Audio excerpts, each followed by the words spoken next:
Contemporary India and education समकालीन भारत और शिक्षा। वैदिक शिक्षा का अर्थ। वैदिक कालीन शिक्षा का व्यापक अर्थ जीवन पर्यंत चलने वाली शिक्षा से। शिक्षा एक ऐसा साधन समझा जाता था जो मनुष्य को सभ्य बनाती है तथा उनका जीवन उन्नत करती है। इस तरह मनुष्य के जीवन भर विद्यार्थी ही रहता था। वैदिक कालीन शिक्षा का संकुचित अर्थ उस शिक्षा से था जो औपचारिक होती थी।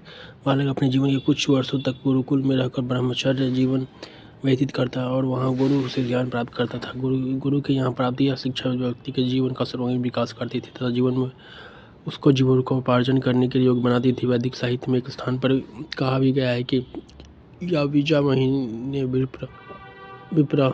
वैदिककालीन शिक्षा की परिभाषा। वैदिककालीन शिक्षा से तात्पर्य उन संज्ञान से है जो वेदों में सुरक्षित है तथा जो उस काल में प्रयोग किया जाता था। भारत की आधारभूत संस्कृति का ज्ञान इन्हीं प्राचीन धर्म ग्रंथों में सुरक्षित है। आर के मुखर्जी के अनुसार प्राचीनतम वैदिक काल के जन्म से ही भारतीय साहित्य पूर्ण रूप से धर्म से प्रभावित दिखता है। वैदिक युग में धर्म, अर्थ, काम व मोक्ष को जीवन का प्रमुख आधार माना जाता था तथा जीवन का एकमात्र उद्देश्य मोक्ष प्राप्ति था। वैदिक काल में जीवन दो प्रकार की विधाओं परा व अपरा में बैठा था। भर्तृहरि के अनुसार विद्या के अभाव में ही व्यक्ति पशु के समान है। पशु में बुद्धि का अभाव होता है तथा बुद्धि व विवेक के अभाव में व्यक्ति भी पशु बन जाता है। वैदिक कालीन शिक्षा का उद्देश्य तथा आदर्श। वैदिक काल में शिक्षा के आदर्श पर प्रकाश डालते हुए डॉक्टर A.S. अलकेतकर ने लिखा है कि ईश्वर भक्ति एवं धार्मिकता की भावना, चरित्र निर्माण, व्यक्तित्व का विकास, नागरिक एवं सामाजिक कर्तव्य का पालन, सामाजिक कुशलता की उन्नति एवं राष्ट्रीय संस्कृति का संरक्षण और प्रसार प्राचीन भारत में शिक्षा के प्रमुख आदर्श तथा उद्देश्य समझे जाते थे। वैदिक काल की शिक्षा का प्रमुख उद्देश्य का उल्लेख इस प्रकार है। ईश्वर भक्ति एवं धार्मिकता। वैदिक काल में धर्म को दो बड़े आदर की दृष्टि से देखा जाता था। ऋषि, महर्षि, पुरोहित आदि लोग शिक्षा का निर्धारण तथा शिक्षा देने का कार्य करते थे। अतएव इस काल की शिक्षा का मुख्य उद्देश्य ईश्वर भक्ति तथा धर्म के नियमों का कठोरता के साथ पालन करना था। इस उद्देश्य को पूरा करने के लिए विभिन्न संस्कारों की व्यवस्था थी। बालक को नियमपूर्वक दैनिक कार्य करने कर होते थे। वह विभिन्न धार्मिक कार्यों में सम्मिलित होता था और संध्या पूजा भी विधिवत करता था। इस प्रकार गुरुकुल का सारा वातावरण धार्मिक भावना से भरा पूरा रहता था। चरित्र निर्माण। वैदिककालीन शिक्षा का मुख्य उद्देश्य था बालक का चरित्र निर्माण करना। उस समय एक विद्वान से एक चरित्रवान व्यक्ति उत्तम समझा जाता था। सूत्र में से कहा गया है कि उन वेदों के विद्वानों से जिनका जीवन चरित्र पवित्र नहीं है, वह व्यक्ति कहीं अच्छा है तो जो सच्चरित्र है परंतु वेदों का कम ज्ञान रखता है। गुरुकुल की शिक्षा में चरित्र निर्माण पर अत्यधिक बल दिया जाता था। डॉक्टर वेद मिश्रा का कहना विद्यार्थियों के चरित्र का निर्माण करना शिक्षा का एक आवश्यक उद्देश्य माना जाता था। व्यक्तित्व का विकास करना। वैदिक काल की शिक्षा में बालकों के व्यक्तित्व निर्माण पर विशेष बल दिया जाता था। व्यक्तित्व में आत्मसम्मान, आत्मसंयम, स्नेह, विवेक, कुशल वक्ता होना, वाद विवाद करने योग्य होना, आदर्श चरित्रवान होना आदि गुणों का आवश्यक समझा जाते थे। नागरिक तथा सामाजिक कर्तव्यों का पालन करने योग्य। वैदिककालीन शिक्षा का एक उद्देश्य बालकों को नागरिक एवं सामाजिक कर्तव्यों का पालन करने योग्य बनाना भी था। इसके लिए बच्चों की भावना स्वार्थ रहित होकर दूसरों के लाभ को ध्यान में रखकर शिक्षा देना। बालकों को इस बात का बोध कराया जाता था कि मनुष्य एक सामाजिक प्राणी है और उसे समाज में ही रहकर अपना जीवन व्यतीत करना होता है। व्यक्ति को अपने समाज तथा घर परिवार और समाज के प्रति क्या उत्तरदायित्व होते थे आदि बातों का ज्ञान कराया जाता था। तो बढ़ना से यह बात स्पष्ट है कि वैदिक काल में बालकों के सामाजिक तथा नागरिक भावना के विकास पर भी ध्यान दिया जाता था। सामाजिक कुशलता का विकास करने वैदिक कालीन शिक्षा में बालकों को समाज में रहकर अपना जीवन सुखपूर्वक बिताने को शिक्षा दी जाती थी। इसके लिए व्यावसायिक शिक्षा भी प्रदान की जाती थी जिससे बालक को अपने व्यवहारिक जीवन में किसी प्रकार की असफलता का सामना न करने पावे उसको शिक्षा के द्वारा आजीविकोपार्जन करने योग्य बनाया दिया जाता था। उस समय वर्ण व्यवस्था भी विकसित हो गई थी। राष्ट्रीय संस्कृति का संरक्षण तथा प्रचार प्रसार। वैदिककालीन संस्कृति का एक उद्देश्य राष्ट्रीय संस्कृति का संरक्षण तथा उसका प्रचार प्रसार भी था। उसको इस प्रकार की शिक्षा प्रदान की जाती थी कि वे साहित्यिक, सांस्कृतिक और व्यवहारिक परंपरा का संरक्षण कर सके। वर्ण व्यवस्था तो थी ही, इसी के अनुसार लोग कार्य करते थे। परिणाम स्वरूप राष्ट्रीय संस्कृति को सुरक्षित को बड़ा बल मिलता था। ऐसे पारिवारिक का बड़ा या पिता अपने पुत्र को अपने व्यवसाय की शिक्षा देता था। ब्राह्मण वेदों के कंठस्थ कर लिया करते थे। अपने बच्चों को भी कंठस्थ कराना अपना कर्तव्य समझते थे। अतः हम कह सकते हैं कि वैदिककालीन शिक्षा का प्रमुख उद्देश्य छात्रों को सर्वांगीण विकास करना था ताकि वे अपने परिवार की, समाज की, राष्ट्र की लौकिक और पारलौकिक उन्नति में योगदान दे सकें। वैदिककालीन शिक्षा की विशेषता एवं सिद्धांत। हमारी प्राचीन शिक्षा प्रणाली है वैदिक शिक्षा प्रणाली में ऐसी विशेषताएं पाई जाती है जो उस समय के समाज में किसी भी देश में नहीं थी। हमारी वह शिक्षा प्रणाली युगांतर के लिए सर्वथा ही अनुकरणीय कही जा सकती है। आज संसार के सभी देशों में जो भी शिक्षा प्रणाली प्रचलित है वह हमारी प्राचीन शिक्षा प्रणाली की तुलना में बहुत ही हल्की प्रतीत होती है। वैदिककालीन शिक्षा के सिद्धांतों तथा विशेषताओं पर विस्तृत उल्लेख नीचे दिया गया है। यह देखने का प्रयास किया गया है कि वे विशेषताएं आज की परिस्थितियों में किस सीमा तक चल रही है तथा चलाई जा सकती है। गुरुकुल प्रणाली। रविन्द्रनाथ टैगोर के इस कथन द्वारा हमारी वैदिक कालीन शिक्षा प्रणाली की विशेषता पर प्रकाश पड़ता है। उन्होंने लिखा है कि भारतीय संस्कृति का निर्माण नगरों नहीं बल्कि वन प्रांतीय आश्रमों में हुआ था। वैदिककालीन भारत में उपनयन संस्कार के उपरांत ही प्राय 8 वर्ष की अवस्था में बालक गुरु के गृह में भेज दिया जाता था। वहाँ पहुँचकर वे अंतेवासिन अथवा गुरुकुलवासी कराता था तथा वह विद्यार्थी कहा जाता था। अपने गुरु के श्री चरणों में बैठकर शिक्षा प्राप्त करता था। गुरुकुलजन कोलाहल से दूर प्रकृति के पुनीत प्रांगण में स्थित होते थे, लेकिन ये गुरुकुल नगरों गाँव में दूर नहीं होते थे। नगरों गाँव से दूर नहीं होते थे। इनका कारण यह था कि अधिक दूर रहने पर खाद्य सामग्रियों का अभाव हो जाने का कठिन हो जाता था। यह निश्चित है कि गुरु गृह में रहकर छात्र अपने गुरुओं से काफ़ी कुछ सीख लेते थे, क्योंकि वे 100% गुरुओं का ही अनुकरण करते थे। गुरुकुलों पर राज्य अथवा शासन का नियंत्रण नहीं था।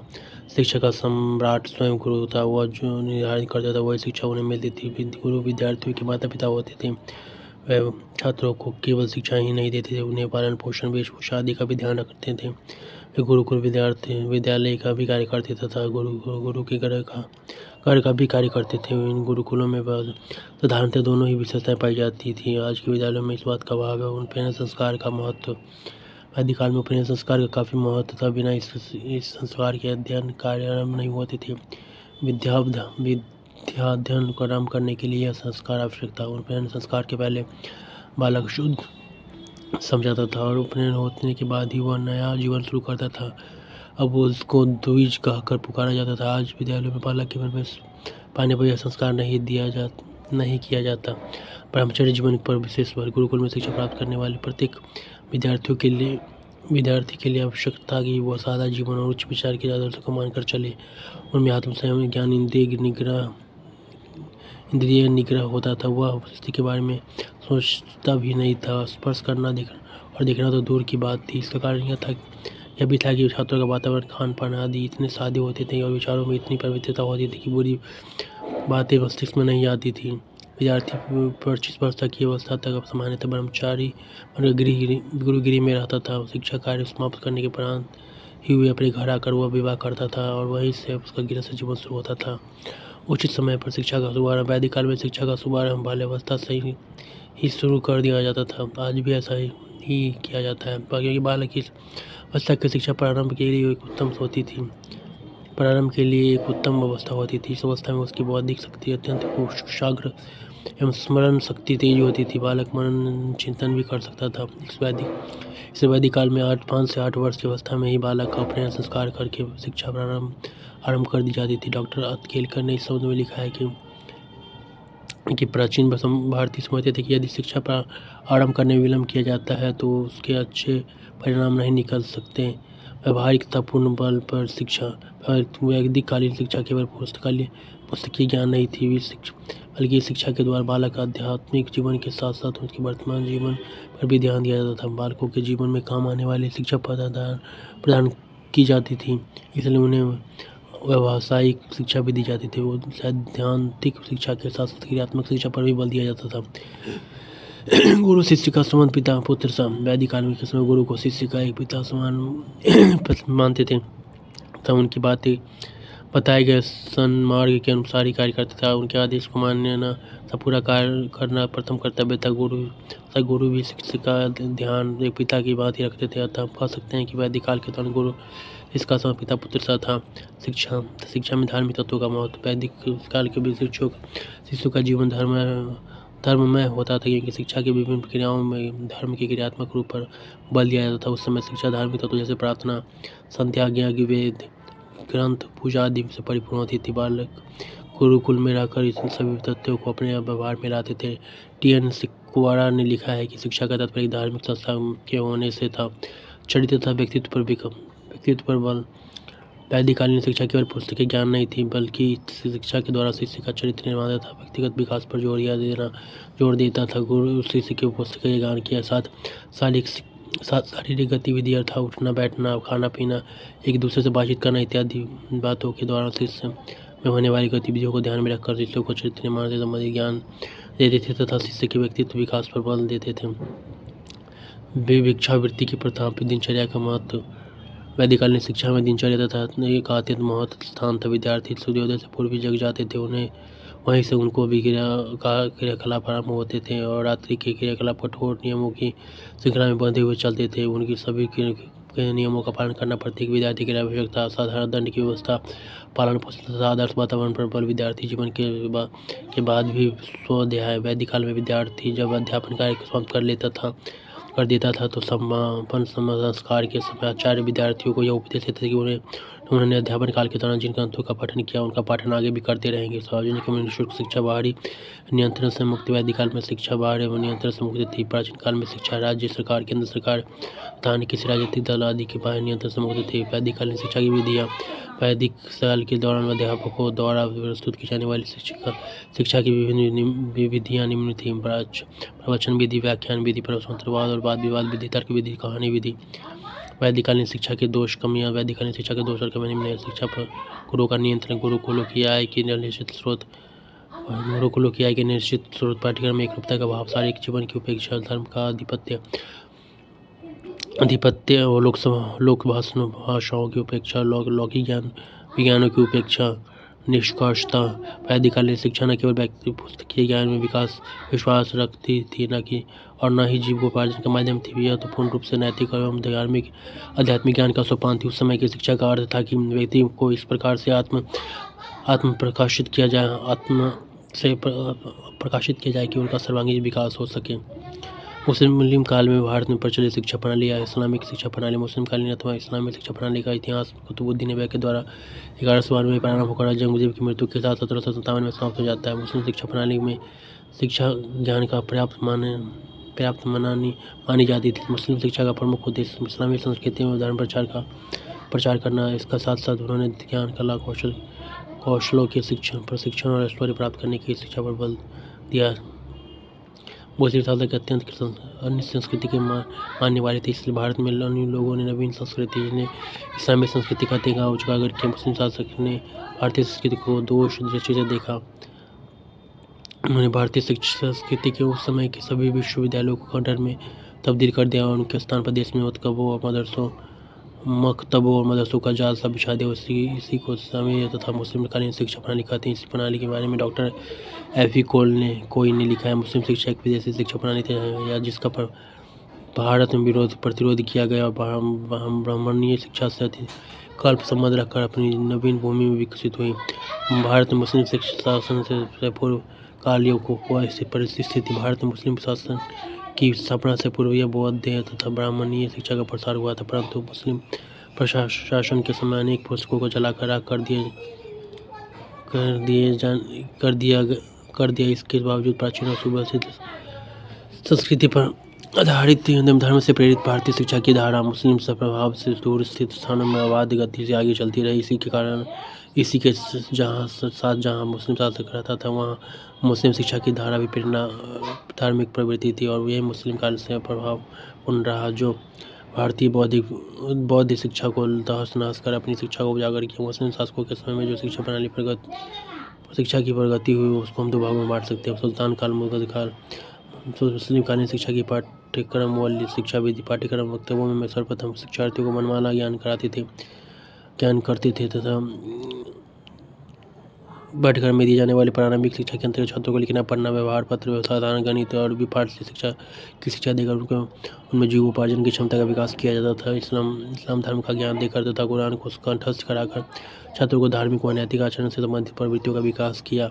शिक्षा विधि। इस काल में मदरसों का निर्माण किया गया और इन मदरसों में निःशुल्क शिक्षा प्रदान की जाती थी तथा मदरसों में भोजन की व्यवस्था हुई होती थी। मुस्लिम काल में शिक्षा चलाने के लिए बादशाह मदरसों को सहायता अनुदान कर देते थे तथा इसे पवित्र स्थान मानते थे और अपना धर्म मानकर मदरसों के लिए आर्थिक सहायता प्रदान करते थे। मुस्लिम कालीन शिक्षा की प्रमुख विशेषता, जैसा कि हम जानते हैं कि मुस्लिम का शासक भारत में अपनी संस्कृति और धर्म को लेकर आए और थे। उन्होंने भारत पर शासन करने के साथ साथ यहाँ अपनी संस्कृति और धर्म का प्रचार एवं प्रसार भी किया। अपनी संस्कृति एवं धर्म का प्रचार करने के लिए उन्होंने शिक्षा का भी सहारा लिया। उन्होंने अपने इस उद्देश्य की पूर्ति के लिए जिस शिक्षा प्रणाली का विकास किया उसे मुस्लिम शिक्षा प्रणाली के नाम से जाना जाता है। मुसलमानों की ऐसी नवीन शिक्षा प्रणाली जिसमें लगभग 500-600 वर्ष तक चलती रही, मकतबों के रूप में इसके अवशेष आज भी यंत्र तंत्र दिखाई देते हैं। इस शिक्षा प्रणाली की ऐसी विशेषता थी जिन्होंने भयंकर विप्लव और राजनीतिक संघर्षों के मध्य भी इनको जीवित कर रखा। मध्यकालीन शिक्षा या मुस्लिम शिक्षा की विशेषता निम्नलिखित है। बिस्मिल्लाह रस्म। मुस्लिम शिक्षा बिस्मिल्लाह रस्म शुरू होती है। ये बिस्मिल्लाह रस्म वैदिक काल के उपनयन संस्कार तथा बौद्ध काल के परवजा संस्कार से मिलती जुलती है। बालक को नए कपड़े पहनाकर मौलवी के पास ले जाया जाता था। बालकों को यहाँ पर मौलवी के द्वारा उच्चारित कुरान की कुछ आयतों को दोहराना पड़ता था। यह वैदिक बालक उन आयतों को दोहराने में असमर्थ रहता था। बिस्मिल्लाह शब्द कहना ही पर्याप्त माना जाता था। उसके बाद बालक की प्रारंभिक शिक्षा प्रारंभ हो जाती थी और मौलवी को कुछ नजराना देकर बालक को मकतब में प्रवेश मिल जाता था। निःशुल्क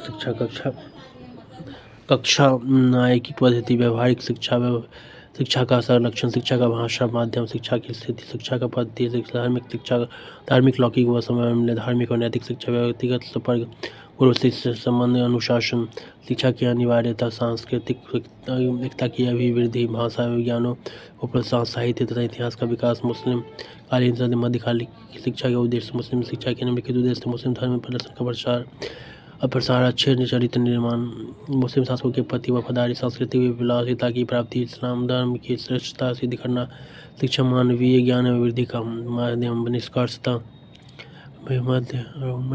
मध्यकालीन शिक्षा या मुस्लिम शिक्षा का महत्वपूर्ण निष्कर्ष निम्न है। मुस्लिम काल में धार्मिक शिक्षा ही उतनी उत्तम मानी जाती थी, इसलिए मुस्लिम काल में धर्म शिक्षा पर विशेष बल दिया गया। मुस्लिम काल में शिक्षा जन का उद्भव जन शिक्षा का ही दूसरा रूप था, जो हिंदू की शिक्षा व्यवस्था को उखाड़ फेंकना था और अपना मदरसा को स्थापित किया। यह शिक्षा इस्लाम के सिद्धांत को कंठस्थ करने में सहायक थी, जो कि मुस्लिम विद्यालयों में पढ़ाई मस्जिदों में आभासी थी। यह शिक्षा का प्रमुख व्यवहारपूर्ण और नगार्य नैतिकता पर बल देना समझा गया, जो कि राजेश्वरी थी।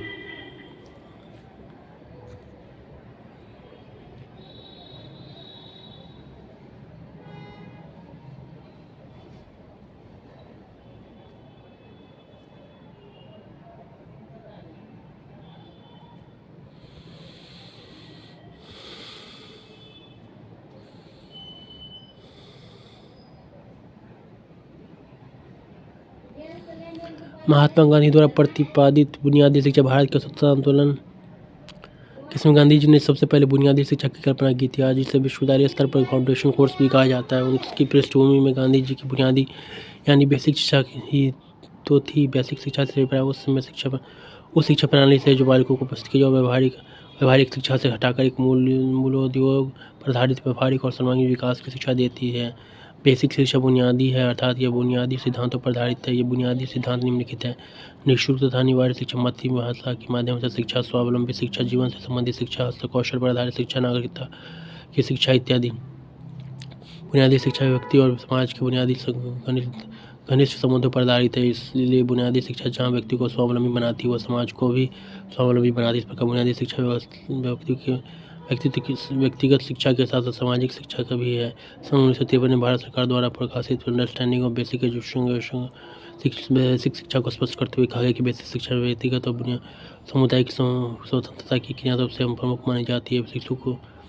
शिशु की शिक्षा बालकों के मस्तिष्क में व्यवहारिक विचारों को ठूसना नहीं है, वह मूल्य रूप से उन्हें अच्छी आदर्श कर्म, दांत, नाक और आंख की सफाई, स्नान, शारीरिक व्यायाम, कपड़ा धोने तथा दैनिक क्रियाओं के प्रशिक्षित करना है, जिससे अच्छी आदतों का निर्माण हो सके। इस तरह बुनियादी शिक्षा में मॉन्टेसरी और किंडरगार्टन जैसे आधुनिक शिक्षण पद्धति गुण विद्वान है। बेसिक शिक्षा योजना के संबंध अपनी रिपोर्ट में डॉक्टर जाकिर हुसैन ने लिखा कि नई योजना भावी नागरिकों को व्यक्तिगत मूल्य की एक तीव्र संवेदना, सम्मान और कुशलता की भावना उत्पन्न करने का लक्ष्य दे रखेगी। उसमें एक सहयोगी समुदाय में समाज शिक्षा, आत्म विकास और आत्म व्यक्ति की वृद्धि करेगी। वृद्धि करेंगे। बेसिक या बुनियादी शिक्षा के प्रमुख उद्देश्य। बेसिक या बुनियादी शिक्षा के प्रमुख उद्देश्य निम्नलिखित हैं। सर्वांगीण विकास। गांधी जी का अनुसार शिक्षा से मेरा आशु बालक तथा मनुष्य का समग्र विकास, शारीरिक, मानसिक और आध्यात्मिक शक्तियों का सर्वांगीण विकास करना है।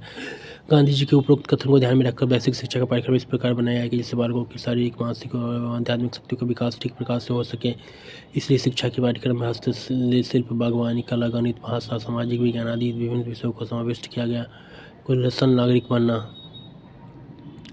शिक्षार्थियों को देश का उच्चतम नागरिक बनाना भी बेसिक शिक्षा का उद्देश्य है। इस उद्देश्य की प्राप्ति करने हेतु बालकों को विभिन्न गुण जैसे देश प्रेम भावना, श्रम भावना, सहयोग, कर्तव्य पालन, सदाचार, सत्यवादी आदि का भी विकास किया जाता है और इस प्रकार की प्रशिक्षण पर अत्यधिक बल दिया जाता है जिससे लोकतांत्रिक पद्धति में बालक अपने कर्तव्य का निर्वहन कर सके। चरित्र निर्माण।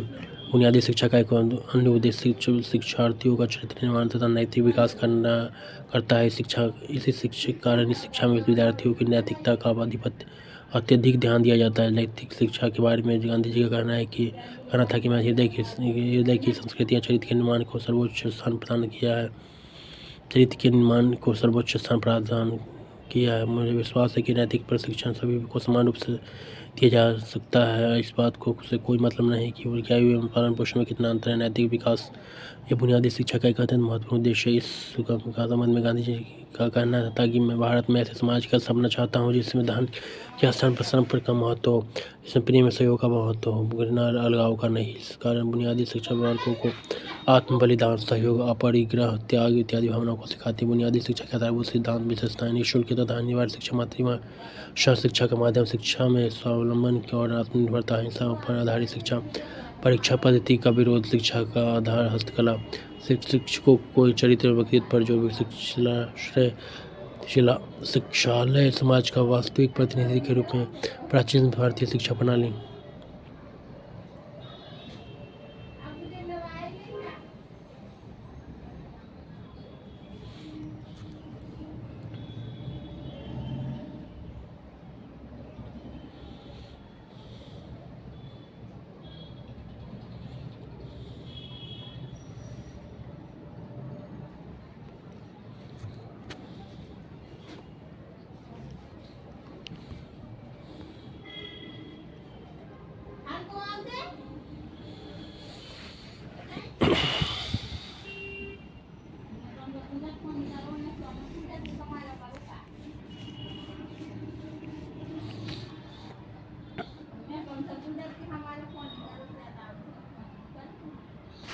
Thank you.